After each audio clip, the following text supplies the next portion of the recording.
Hey guys, and welcome back to the third episode of the Cullip Hour podcast. And today we're back for the Oasis album review series, or as I like to call it, season 1 of the Cullip Hour podcast. And today we're talking about yet again another controversial Oasis album. It is Standing on the Shoulder of Giants. It was released on the 28th of February in the year 2000, so it's 20 years old. So happy belated birthday to Standing on the Shoulder of Giants. It was their first album released on the new record label Big Brother, and it is the 16th fastest selling album in the UK, with selling 310,000 copies in its first week, which is quite staggering considering the reception of this album, which I will go into. It's certainly a very different album from Noel, Liam and Alan White. It's only 3 members in this band because the other 2, which I'll mention later, have not joined yet. So yeah, with a lot of criticism for this album, as I've said, because it's a lot changed. It's very psychedelic, this album. You usually associate Oasis with being loud and, crashing guitars and drums, but this is very psychedelic, and one of the songs on this album is very different to your usual Oasis song. And if you're a casual Oasis fan, listen to all that stuff, you'll be very surprised by this record. So there was 3 singles released on the album. It was Go Let It Out, Who Feels Love, and Sunday Morning Call. But there was the bonus, which was, it was like a commercial single, but it was Where Did It All Go Wrong in America, but that didn't do too well. Then so there was 6 B-sides. So going from the 3 singles that was released, there were 6 B-sides, and there's definitely a B-side I absolutely love was this, which should have been on the album. So going into the backstory of this album, we saw the departure of Alan McGee as he shut down Creation Records, which definitely maybe What's the Story Morning Glory and Be Here Now were on and signed to. This was in 1999, and we saw the departure of the rhythm guitar player Bonehead and the bass player Gwigsy. So for this album we only had Liam Gallagher, Noel Gallagher and Alan White. So they're a 3-piece for now. And then we saw Owen Morris, the producer for the first 3 albums, was replaced by Mark Stent.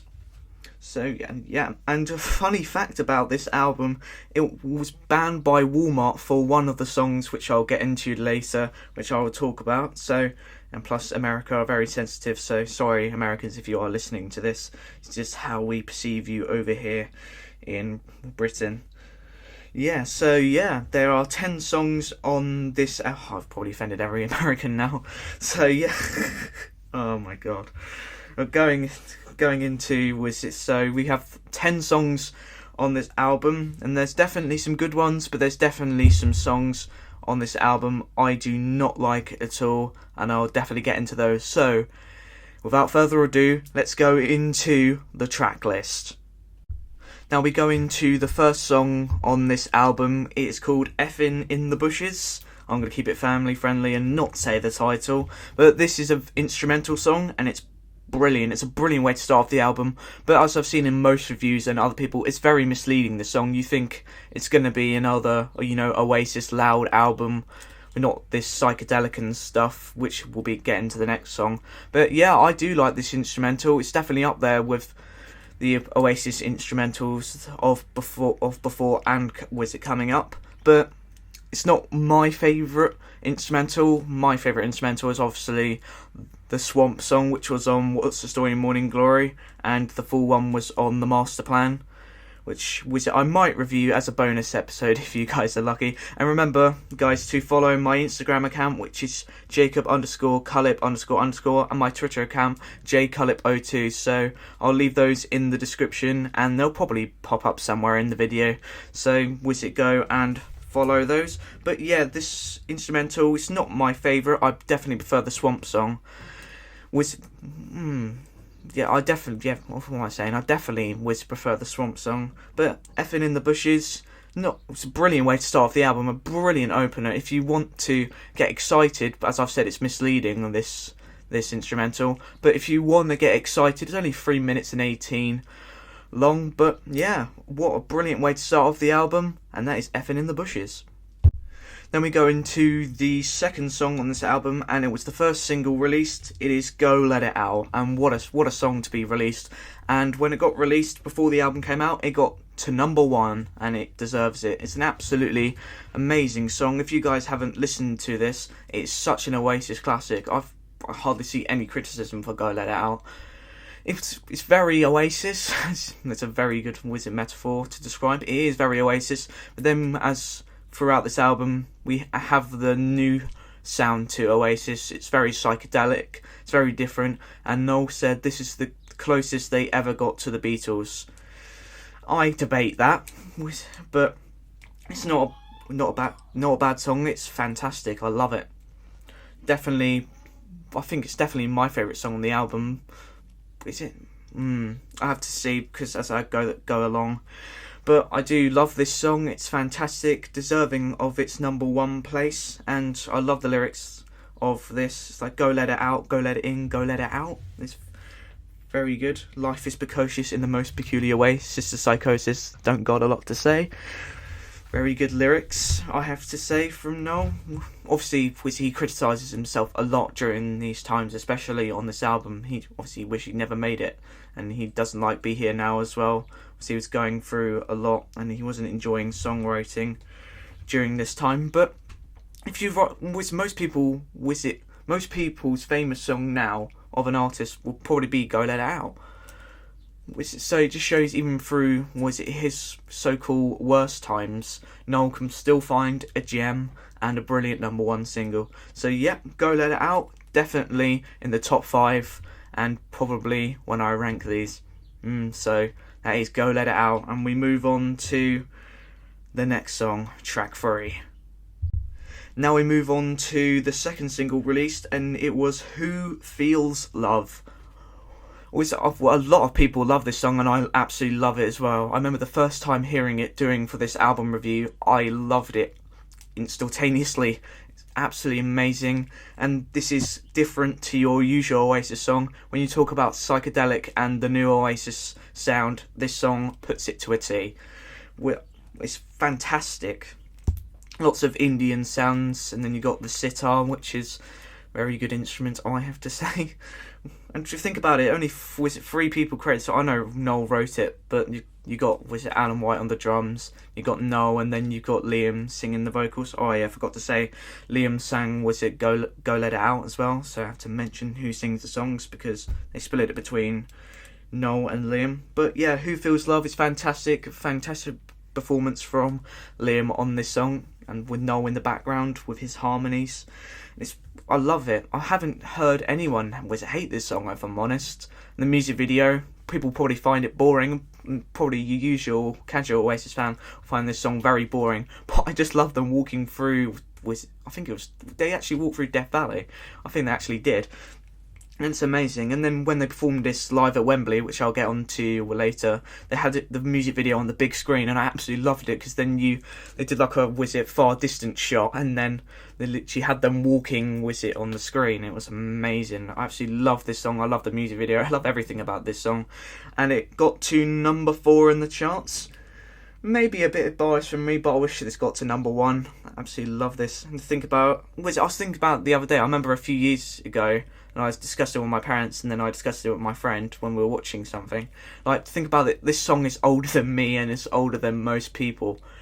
Obviously young people, people remember it being released, but it's quite staggering that something's older than me. I feel a bit scared now. But Who Feels Love, overall, great song, great music video, definitely deserves to be in this album, and you guys should definitely listen to this, and perhaps it might be my favourite song on the album with Go Let It Out.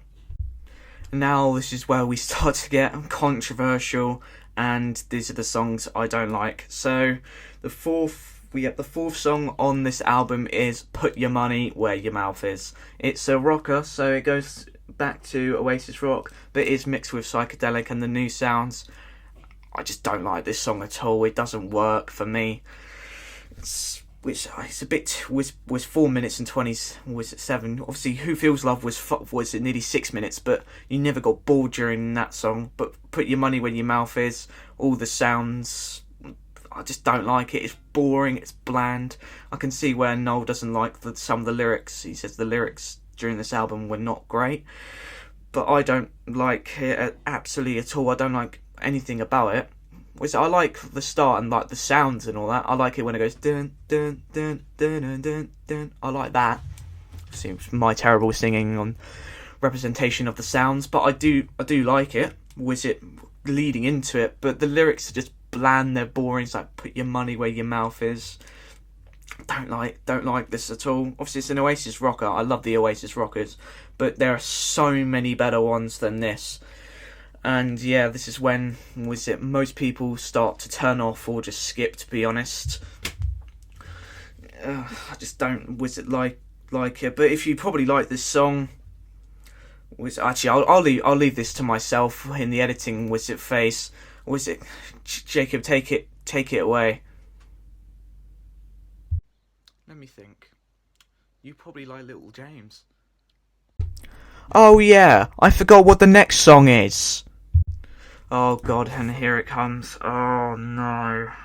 I love you, Liam. And this was Liam Gallagher's first song he wrote, but there's so many ones that are coming up in the next albums that are so much better. The next song on this album is Little James. Oh my god, I don't like this song at all. There's like one lyric I like, was like, it's boring and bland, but for most people will probably say for Liam's first song, it's not bad. It's not bad, but I just don't like it. I love you, Liam, but oh my god, I don't like this song at all. It's like, I can't remember the lyrics to this song. That's how I can't remember it. It's like for you and your mum, I think it is. Like, oh, this is a song for you and your mum. That's all right. That's not bad. It's very emotional, but I have to say the best thing about this is, Liam's emotional about the song. It's a song wrote, so obviously he would feel about it. It was about his girlfriend to become No, it wasn't. That was Songbird. Oh, see, I'm getting confused about how bad this song is. I just don't like it. As I've talked about controversial and divisive, this song is very divisive, and I've seen a lot of people actually love this song, and I just don't. I agree, it's not bad for Liam's first song, but to be on this album, when you consider the B-sides on Standing on the Shoulder of Giants, it could have been better. I just don't like this song at all. It's like Little James. Don't like it. Let's just get away from this song. So Little James, not great, and we move on. Ugh. The next song we have is Gas Panic, and this is an absolutely staggering song. It's mixed with the new sounds, of course, for the album, but this is a very good Oasis rocker, absolutely amazing. It's about Noel just coming off rehab and drugs. As I should have said when introducing the podcast, this is a very personal album, own lyrics, I'd say, because the lyric in this song is like, because my family don't seem so familiar, and my enemies all know my name. You better get on your knees and pray, panic is on the way. It's absolutely amazing. But obviously Noel doesn't like it. Noel critiques himself. He's so harsh on himself, Noel. But this song should have been released as a single. I've mentioned my favourite word again, it's staggering. But Gas Panic, definitely fantastic song. The lyrics are so good.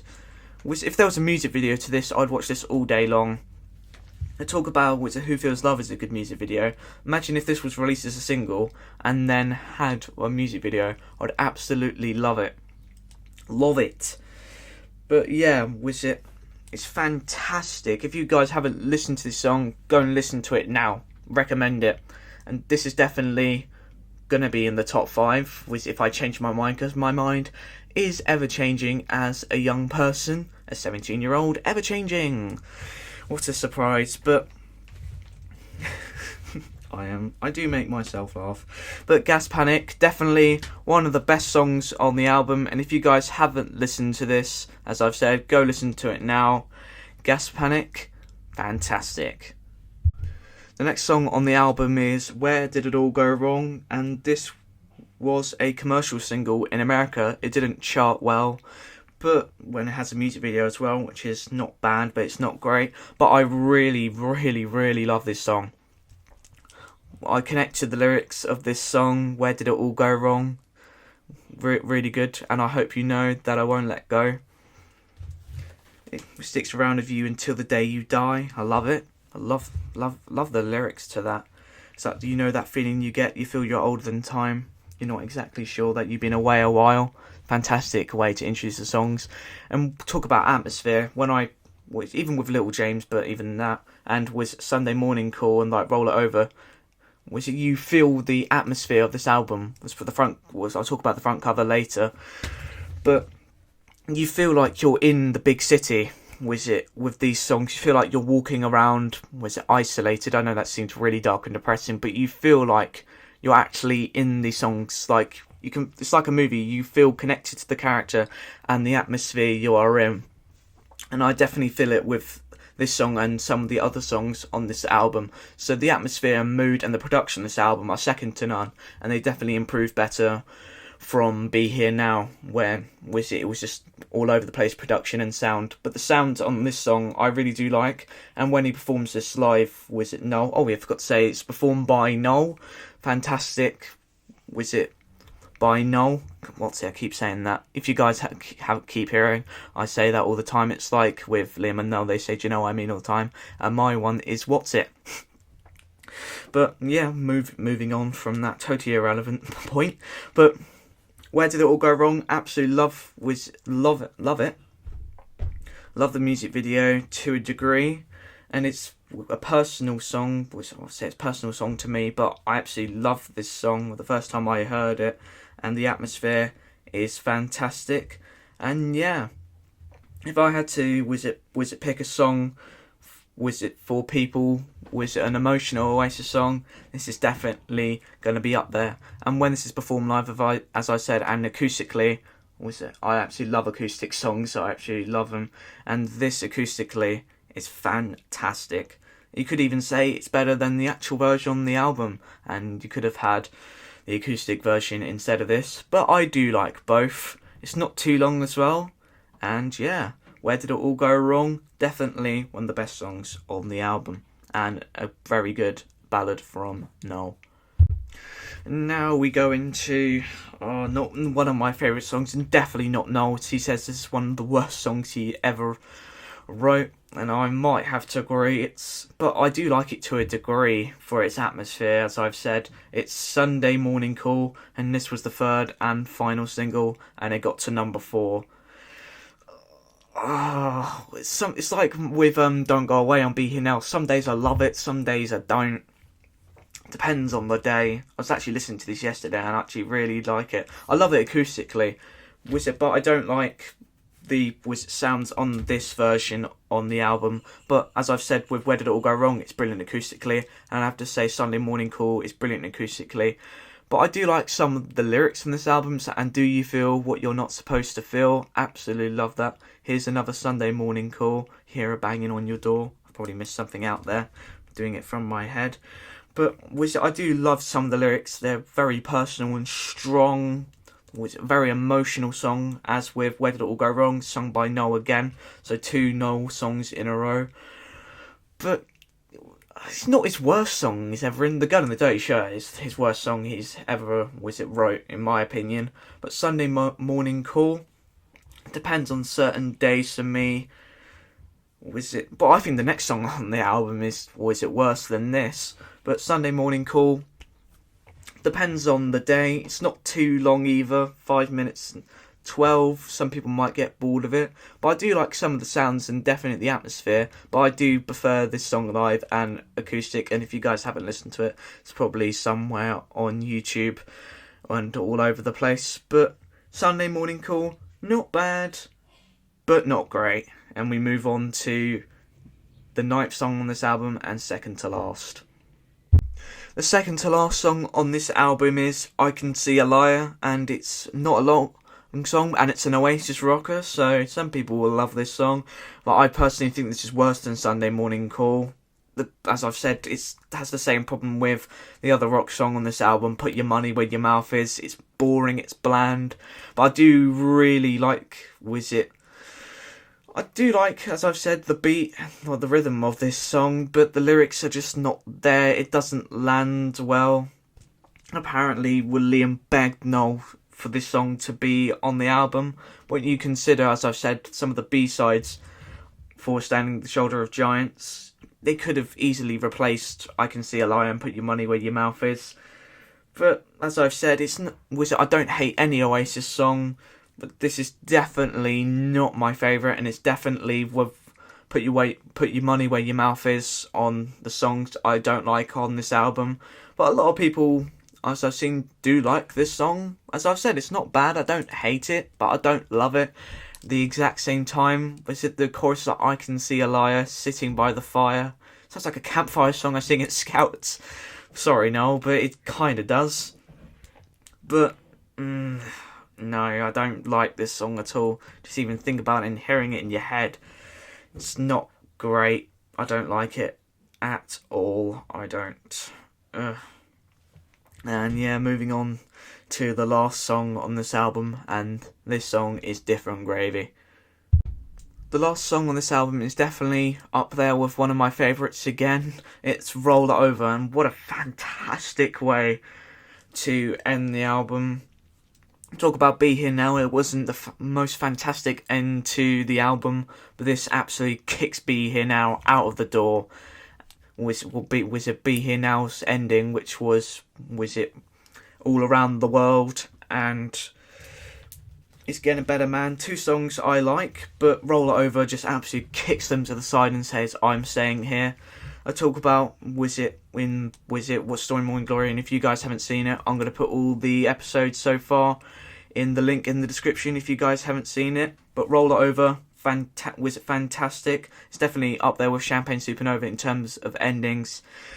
And We're Married with Children, which was on Definitely Maybe, and that was a fantastic end to the album as well. But Roll It Over, it's fantastic, it's psychedelic, it's rock, it's fantastic, both blended together, nearly 7 minutes long.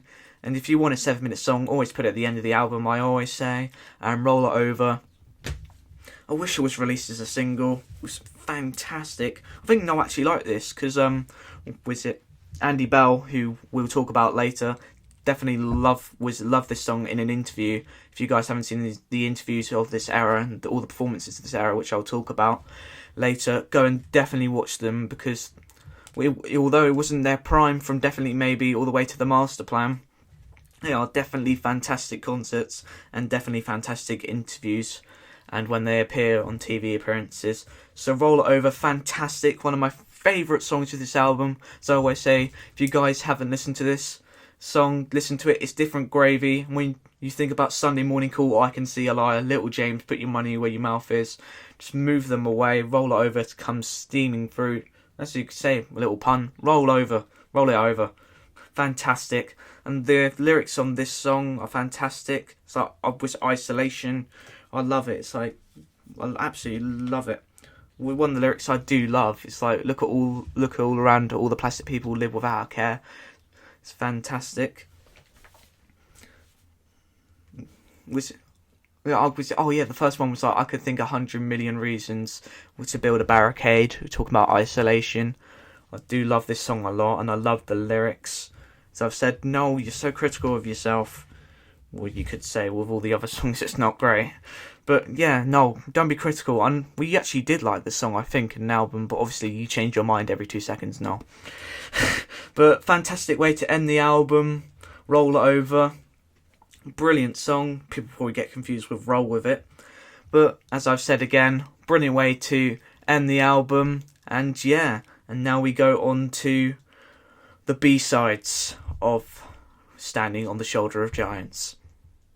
Now we move on to the B-sides of Standing on the Shoulder of Giants, and the first one is absolutely fantastic, and how was this not on the album? I put my head in my hands. It's Let's All Make Believe. Absolutely staggering.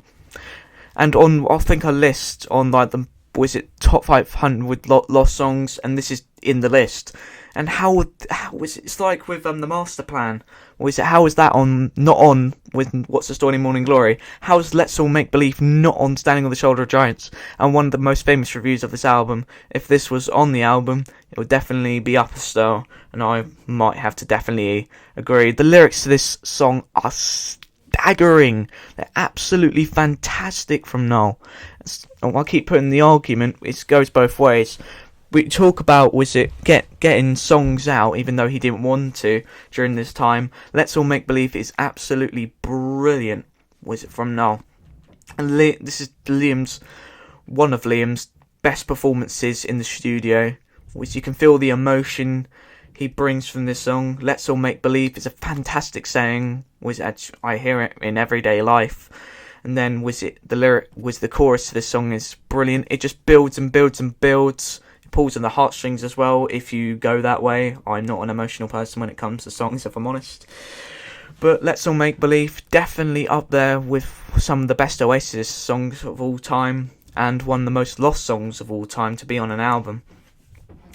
And even when you go into this song, it's eerie, the atmosphere is brilliant. I talk about the atmosphere in this album is staggering in the production, and if it was on the album, it might be better in a list I'm going to make of my favourite Oasis albums, which I will definitely make for you guys later. And then we move on to As Long As They Got Cigarettes in Hell.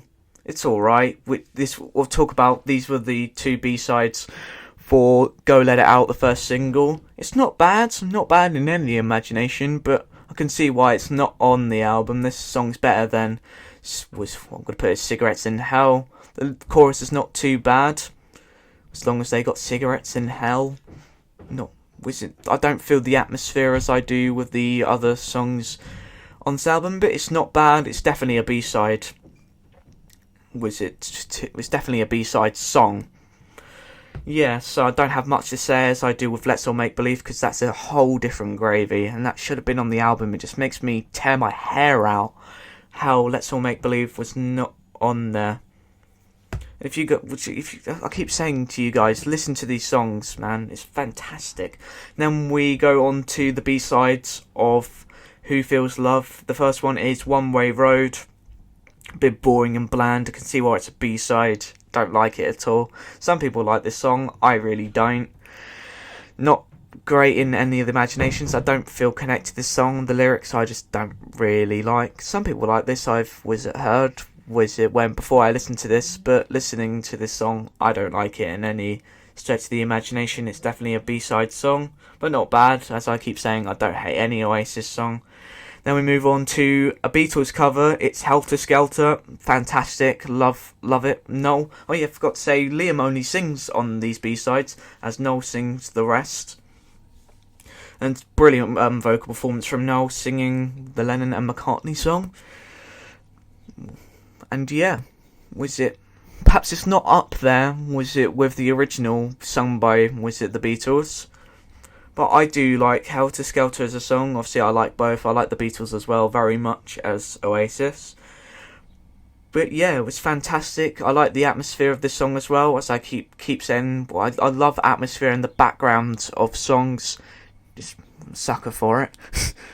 It's Helter Skelter. Good B-side. Obviously, it was never going to make on the album. It's a Beatles song, but a good B-side, definitely to listen to, and it's up there. Then we go on to Sunday Morning Call B-sides. Carry Us All. Don't like it at all. I really don't. I don't really like the B-sides on Sunday Morning Call. Just had to breathe there. Yeah, Carry Us All is very boring, and so is Full On. But I do. That's a rock song, Full On. I love the guitar solo. That's the only thing positive I can find about Full On. Yeah, so I don't have much to say about Carry Us All and Full On from Sunday Morning Call. Yeah, so that was the B-sides to Sunday Morning Call? Yeah, there was the ones to Sunday Morning Call, but to Standing on the Shoulder of Giants as a whole.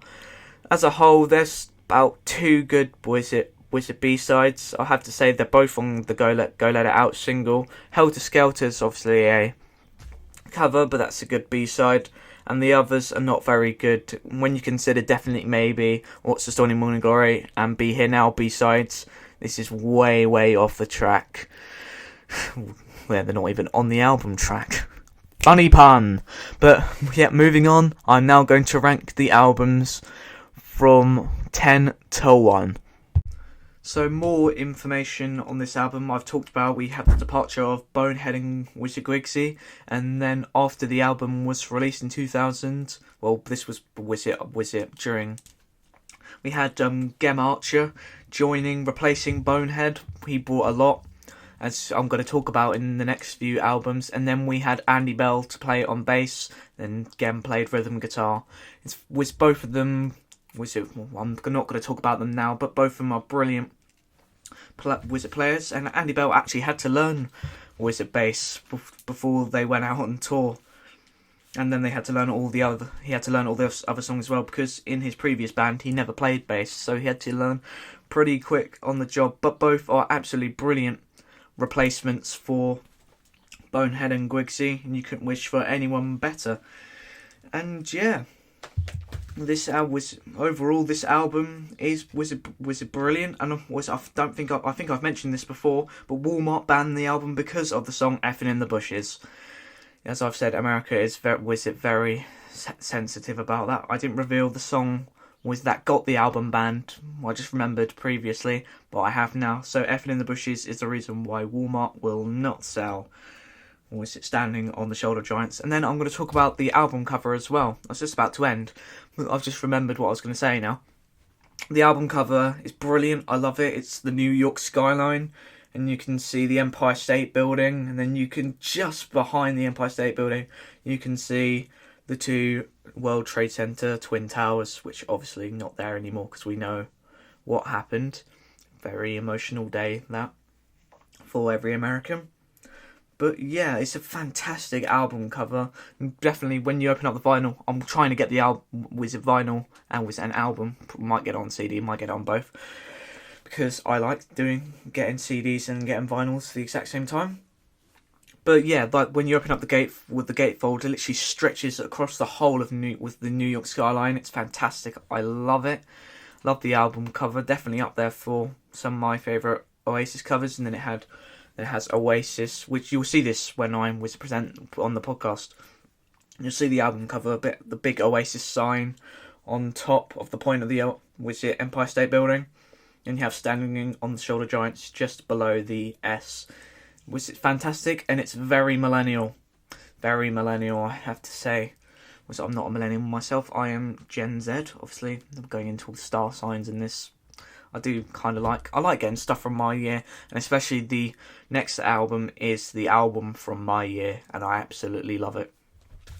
I do like the next album, to be fair, and you guys might like it, but as I've said, when you go past What's Story, Morning Glory, and Definitely Maybe, all the albums from Oasis are divisive, and they are a very divisive band.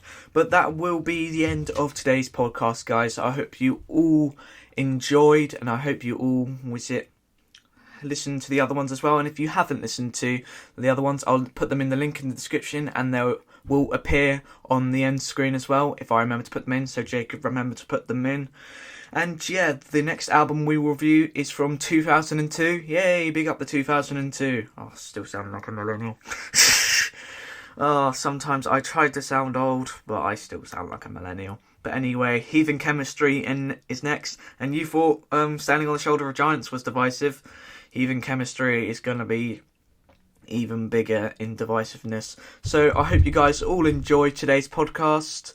I really enjoyed this one, another controversial one. And you thought I got angry on Be Here Now, the last episode, on episode 3.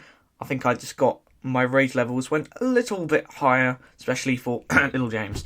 But anyway, I hope you guys enjoy. Remember to be yourself. You can't be no one else. Remember to like. Hello guys, and welcome back to the third episode of the Cullip Hour / Review Show podcast. And today I'm reviewing the most controversial Oasis album as we continue the Oasis album series.